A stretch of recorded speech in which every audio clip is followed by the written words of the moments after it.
Hi crochet friends, welcome back to my channel. I'm Stefania and today is part 2 of my Making a Sweater mini-series. In part 1, we examined the yarn, searched for a pattern on Ravelry, and did a gauge swatch. I settled on the Icing On Crop top pattern by Inchworm Crafts. If you'd like to follow along and make a sweater for yourself, I'll leave a link to the pattern in the description below. Thanks to those preparations from last time, today we're starting off on the sweater making process. If you like this kind of video, make sure you leave a like and subscribe to my channel. It really helps me out a lot. I make new videos every week, including check-in videos, crochet tutorials, and other craft content. The pattern has directions for a wide variety of sizes, so to make it easier for myself, I wrote down my specific directions on this little piece of paper. So I'll be following along with that.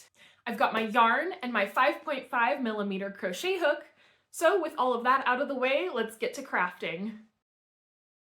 The first step in this pattern is to create the yoke, or neck, of the sweater. This pattern uses a foundation double crochet stitch, which is a new technique for me. I looked up a tutorial online and practiced the stitch as preparation for this project.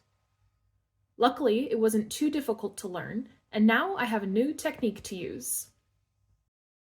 The pattern notes that it's important to use this double crochet foundation stitch rather than the usual chain method of starting a project. Otherwise, the sweater won't stretch to allow the head to fit through. Let me know if you would like to see a video tutorial for this technique.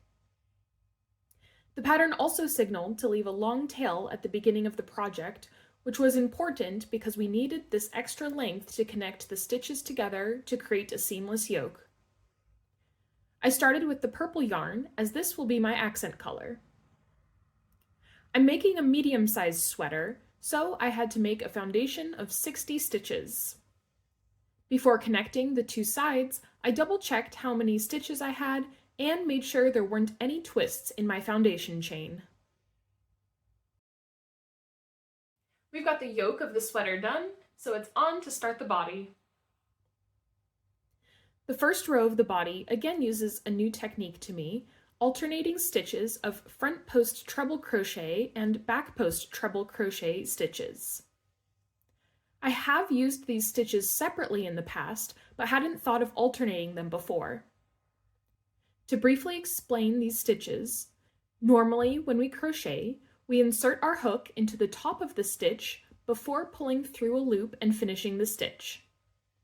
However, in a front post stitch, we actually go through the front of the stitch from the previous row, also called the post. A back post stitch is similar, but we're pulling our loop around the post from the back of the project.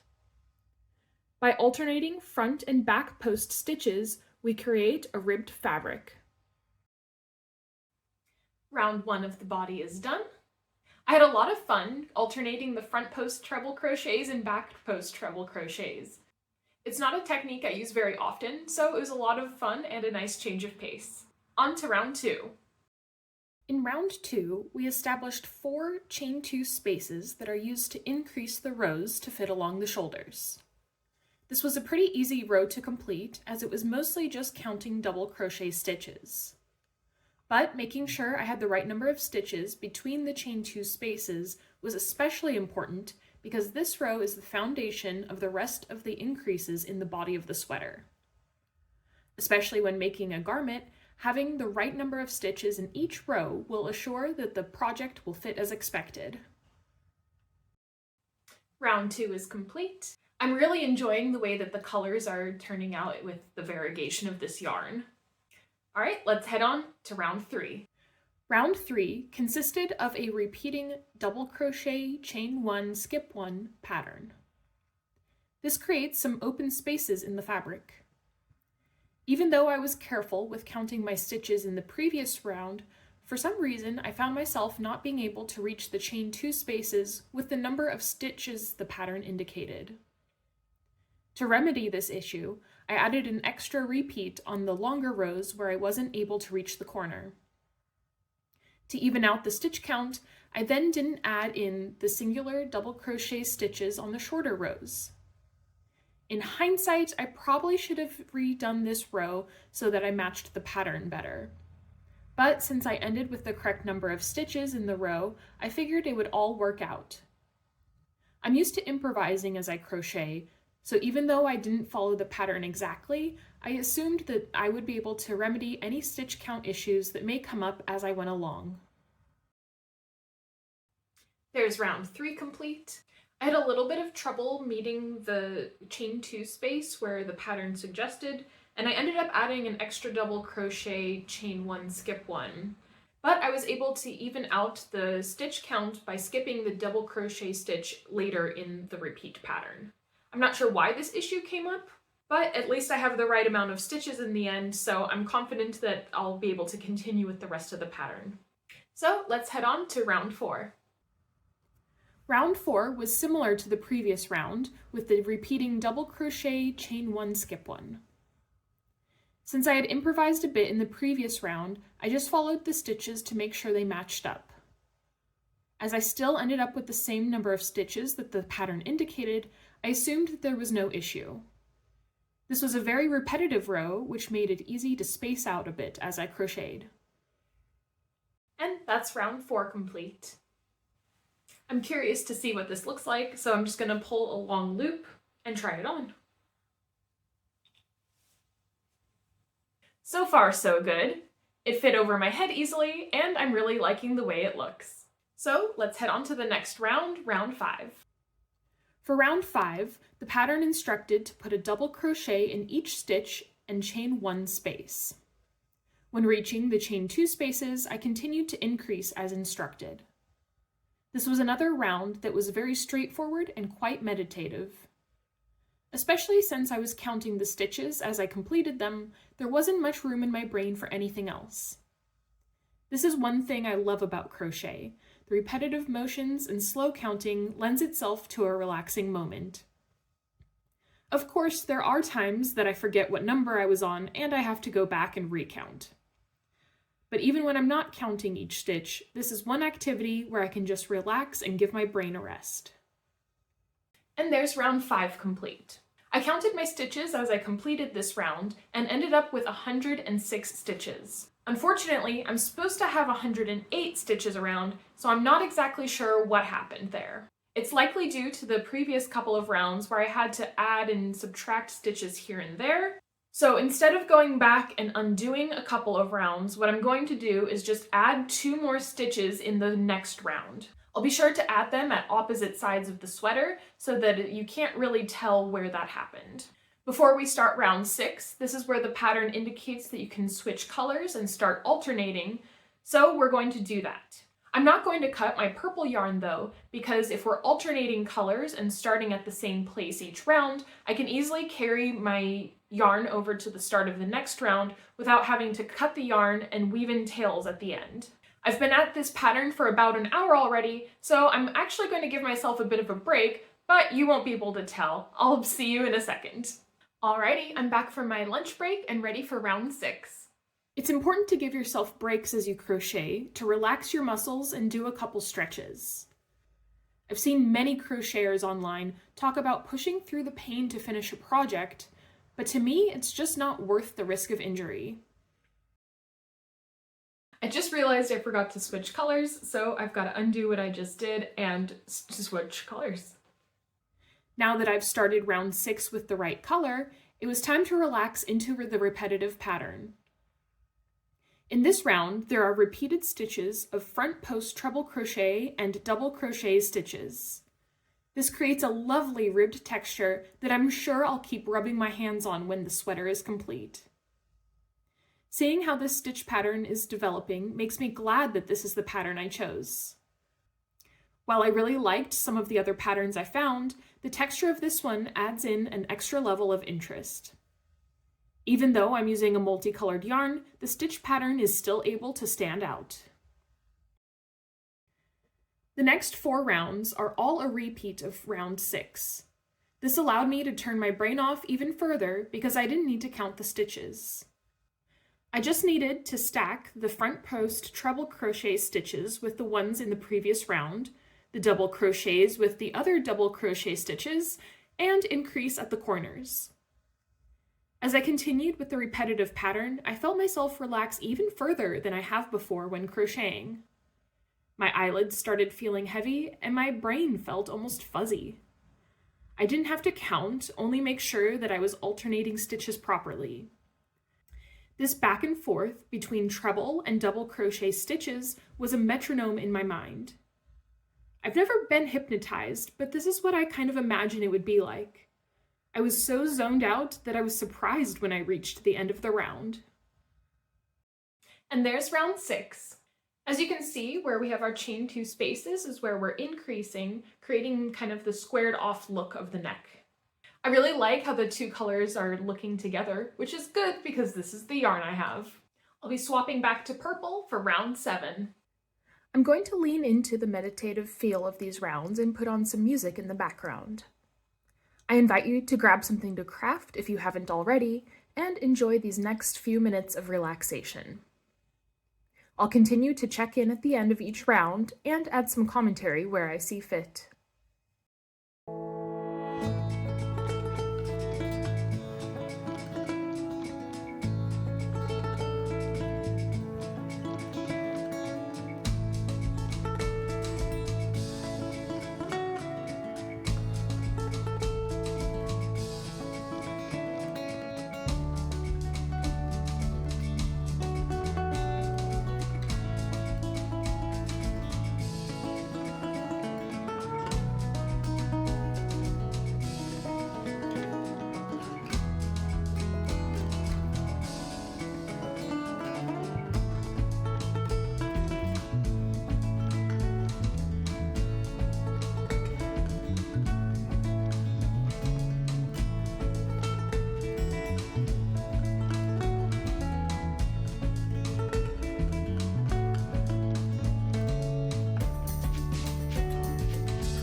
There's round 7. We're going to switch back to the blue yarn for round 8.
And there's round 8 complete.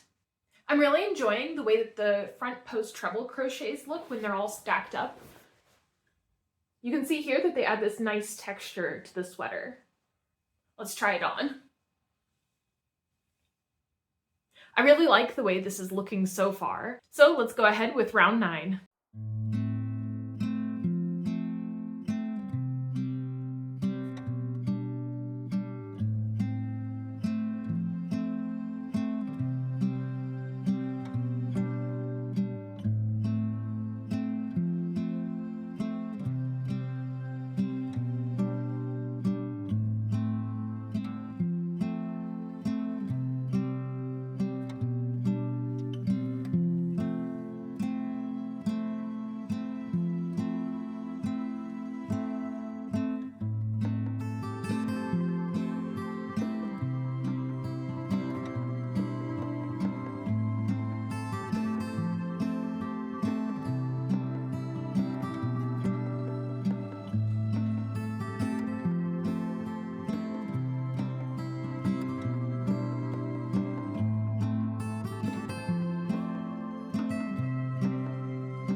That's round 9 complete.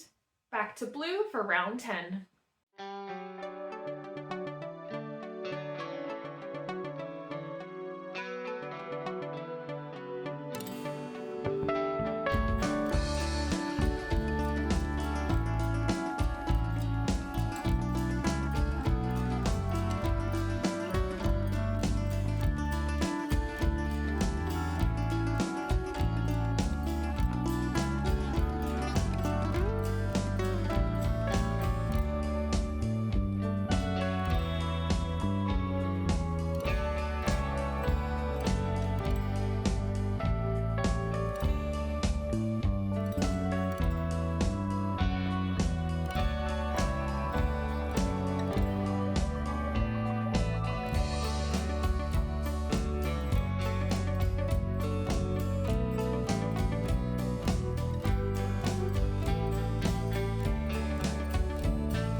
And round 10 is complete. Let's give this a try on. Oh, I think that's looking really lovely. You can really see how the front post treble crochet stitches, how they're stacked on each other to create this lovely ribbed texture. Now for the next couple of rows, I have the option to either do a double crochet, chain one, skip one stitch, which would give you a look kind of similar to up here, where there's some gaps in the stitches. Alternatively, the pattern says you can also just do double crochet stitches in every stitch if you don't want that gapped look. I think I prefer the look of the double crochet stitches all the way around, so I'm going to take that option. I'm continuing to alternate colors, so we're back to the purple yarn.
And that's round 11 complete. I've now been crocheting today for about 3 hours, and my hands and shoulders are starting to feel it, so I think I'm going to have to call it there for today, as much as I would love to continue crocheting. But I have a bit more time tomorrow to crochet before I have to start editing this video to get it out on time, so I'll see you in my tomorrow and for you in just a couple of seconds. Well, I'm back, and for me it's the next day, and I'm ready to tackle round 12 of this pattern. I'm only giving myself 1 more hour today, so this video will cover the first 4 hours of this sweater making process.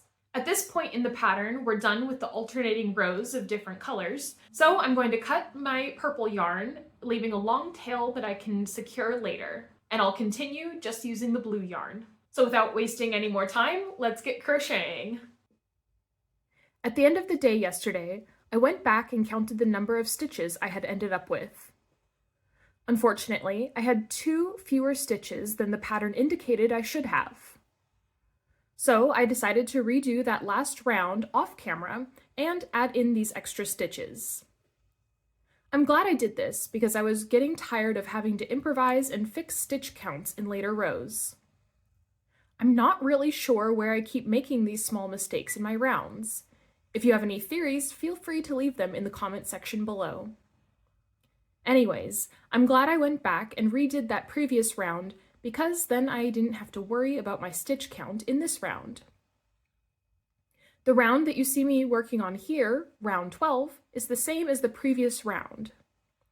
We're given the option to use double crochet stitches all the way around or create a mesh look. Again, I opted for the closed stitch look. I decided to go with the option to use double crochet stitches in this round rather than the double crochet chain one skip one method. While there are projects where I like the use of this method to create a more open mesh look, this isn't something I wanted for my sweater. If I were to make this sweater again, I may have also done double crochet stitches in rounds 3 and 4 instead of creating these gaps. There's nothing wrong with these gaps, but when I'm going to wear a sweater, I want it to be warm. We'll have to see how I like the result when the sweater is finished. Worst case scenario, I'll have to come up with a way to add on some stitches to double up the layer and close the gaps. I'm going to trust the process for now, but I do want to end up with a sweater that I'm actually going to wear. And that's row 12 complete. That's the last row before we're going to add the armholes, so let's give this a try on to make sure it's the right length. This is my first time making a sweater starting with the neck and working in the round, so I'm not exactly sure what kind of fit I'm looking for. But it looks like if I were to close the sleeve with a chain like the directions say for the next round, it will leave plenty of room for my arm. So I'm going to go ahead and get on with the next round. Like I mentioned, this is the first time I'm crocheting a sweater using this construction method. I never knew you could start with the neck and work in the round and still leave space for armholes. I suppose if I had thought about it a bit harder, I could have figured it out, but I'm grateful to be learning yet another new technique in this pattern. Even though I'm used to freehanding different projects, it's nice to explore what other creators make and learn from their methods. I don't claim to be an expert crochet artist and will easily admit when I don't know something. But that's another thing I absolutely love about this craft. As soon as you have the single crochet stitch down, as well as maybe how to increase and decrease, you can make a whole lot of projects. But the learning doesn't end there. There's a vast community of crafters out there willing to share their knowledge. From different stitches and stitch patterns to new projects to apply these techniques to, there's always something new to explore. I have so much respect for the artists who design these patterns, and I'm so grateful that there are so many of them offering access to their work for free. There's a ton of labor that goes into designing a project and making sure the pattern is written clearly and accurately. So thank you to all the fiber artists out there sharing your work. There wouldn't be such a vibrant community without so many of your creative voices. For those of you that have the means to, please consider supporting the fiber artists out there that you admire. Whether that's through paying for a pattern or subscribing to their Patreon, or however they prefer to be supported, it's important to show them just how much you appreciate what they do. And that's round 13 complete. As you can see, we chained across to close the corners together, creating the hole where the sleeve will later be crocheted on. From this point, we're going to crochet further down the body, creating the length of the sweater. Now I'm going to continue with round 14. This is the last round where we do double crochet stitches all around.